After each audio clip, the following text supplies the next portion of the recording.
Hola, mi nombre es Salvador Ramírez. Hola, soy Bárbara Pavés.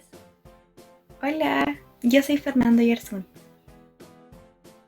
Hola, mi nombre es Crisna Mendoza. Hola, mi nombre es Catalina. El día de hoy vamos a analizar el capítulo número 14 llamado Los desórdenes del lenguaje de las neurociencias a la neurorehabilitación, del libro El cerebro lector, escrito por el autor Stanislas Dehaene, para nuestra asignatura de neurolingüística dirigida por la profesora Mabel Urrutia, con el objetivo de dar a conocer y reflejar a la comunidad estudiantil los conocimientos para introducirse en la teoría neurofisiológica junto con la teoría lingüística. Los temas a tratar serán los siguientes: trastornos del lenguaje, afasia, plasticidad cerebral y neurorehabilitación. Junto a ello, sus estudios correspondientes. Las patologías neurológicas corresponden a las enfermedades que afectan al sistema nervioso central y periférico. Anatómicamente hablando, ocurre a nivel del cerebro, la médula espinal, nervios craneales y periféricos, raíces nerviosas, sistema nervioso autónomo, la placa neuromuscular y los músculos como tal. Entre las enfermedades neurológicas más conocidas podemos mencionar las causadas por genes defectuosos como la enfermedad de Huntington y la distrofia muscular, por problemas en el desarrollo del sistema nervioso como la espina bífida, enfermedades degenerativas en donde las células mueren o están dañadas, como el Parkinson y el Alzheimer, lesiones en la médula espinal y el cerebro, trastornos convulsivos como la epilepsia, de tipo cancerígeno como los tumores cerebrales, de tipo infecciosa como la meningitis, y por último de daño cerebral como la ruptura de vasos sanguíneos, que principalmente sería el caso de los accidentes cerebrovasculares. Este último es la causa principal de trastornos del lenguaje. Cabe decir que a pesar de que el proceso de recuperación de los desórdenes de origen neurológico del habla y del lenguaje es muy variado, existe evidencia sobre que cerca del 80% de los pacientes con daño cerebral adquirido muestran mejoría importante entre las 10 y 22 semanas de ocurrida la lesión. El siguiente tema a tratar es la afasia. ¿Qué es la afasia? Es un profundo trastorno del lenguaje, bien sea en la comprensión, la producción o ambas. Este trastorno, además de afectar la producción y comprensión del lenguaje, puede llegar a comprometer otras funciones cognitivas o neurocognitivas debido a la lesión producida en el cerebro. La afasia puede ser entendida como un desorden de comunicación adquirido, causado por un daño cerebral, caracterizado por un déficit en los dominios del lenguaje, tanto para leer, escuchar, escribir y hablar. En pocas palabras, la afasia es neurogénica, adquirida, afecta el lenguaje y excluye déficits sensoriales y mentales. Por una parte, se encuentra la afasia de Wernicke. Algunos pacientes con este trastorno presentan dificultad para comprender tanto el lenguaje hablado como el escrito. Por otra parte, la afasia de Broca la tienen los que tienen dificultad para expresar lo que piensan tanto en forma verbal como escrita. Según estudios, la causa más frecuente de las afasias es el trauma craneoencefálico, principalmente por golpes y accidentes, que produce alrededor de 200.000 casos cada año en los Estados Unidos, mientras que también fue coronado como la primera causa de muerte en la población entre los 20 y 40 años de edad en Chile, según el MinSal el año 2013. Otra de las causas más frecuentes de este trastorno es la enfermedad cerebrovascular, que en los Estados Unidos deja aproximadamente 100.000 casos de afasia cada año.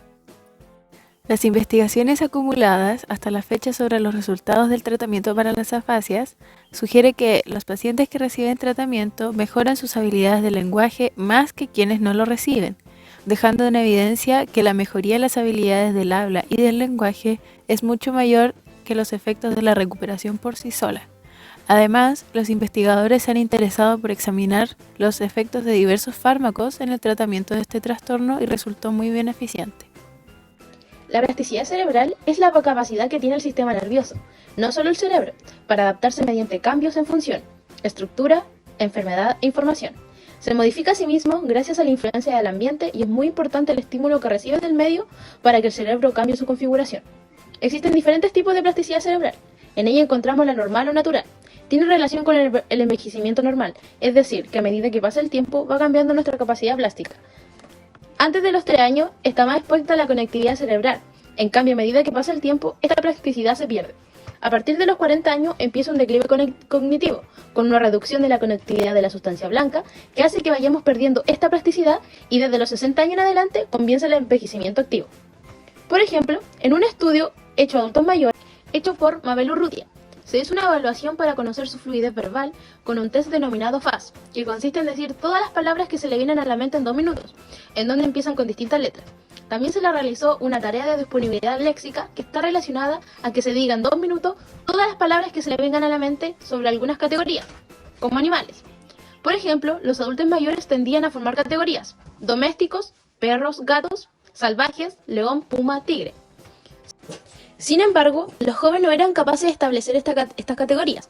Ellos tenían mayor flexibilidad cognitiva, que es una función ejecuta en donde ellos podían cambiar rápidamente de una palabra o categoría a otra: león, perro, pingüino, etc. O sea, que eran capaces de saltarse categorías a las cuales el adulto mayor no tenía tanta facilidad.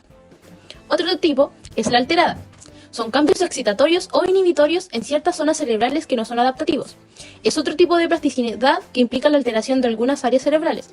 Por ejemplo, una sobreexcitación del lóbulo prefrontal en el caso del déficit de atención por hiperactividad, que implica en este caso que los niños no puedan concentrarse por más de 6 minutos en una tarea. Esta tiene también relación con los cambios de inhibición. Por ejemplo, puede haber una zona cerebral que se inhiba en relación con otra. Lo vemos en la depresión, ya que las personas que tienen esta patología tienen una inhibición en el lóbulo occipital, y es por eso que la depresión no es solo un estado anímico, sino una enfermedad que cambia la composición química de nuestro cerebro. La investigación en modelos animales evidencia que la plasticidad neuronal ocurre en función de la experiencia de entrenamiento, en particular de la prominencia de los estímulos. Por ejemplo, los animales son entrenados para reconocer un tono de una frecuencia específica para obtener una recompensa, de forma que el tono objetivo es más sobresaliente que los otros. Así, los animales muestran un incremento en la representación de la gama tonal entrenada en la corteza auditiva. Algunos pocos estudios en desórdenes neurológicos del lenguaje y el habla examinan los efectos de la modulación de los estímulos en los procesos de recuperación funcional. ¿Qué es la neurorehabilitación? La neurorehabilitación es un proceso médico centrado en la recuperación del sistema nervioso tras una lesión neurológica, que tiene como misión minimizar y compensar las alteraciones funcionales. Es decir, es un proceso de enseñanza-aprendizaje. El resultado que se esperaría de la neurorehabilitación es que los pacientes con lesión cerebral que reciben una intervención terapéutica mejoren sus funciones en mayor proporción que quienes no reciben tratamiento. En neurorehabilitación existen los principios de transferencia, generalización e interferencia. Esto quiere decir que de una modalidad más específica puede inducir cambios en circuitos neuronales, involucrando funciones generales e influenciar comportamientos en modalidades directamente no entrenadas.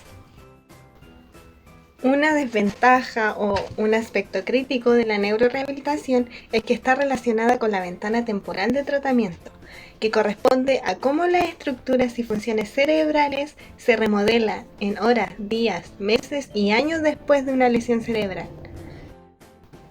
Finalmente, la neurorehabilitación, pero en la plasticidad, tiene como respuesta una experiencia que puede interferir con la adquisición de otros comportamientos, de la misma manera que una terapia que beneficia una habilidad puede interferir con la ejecución de otra.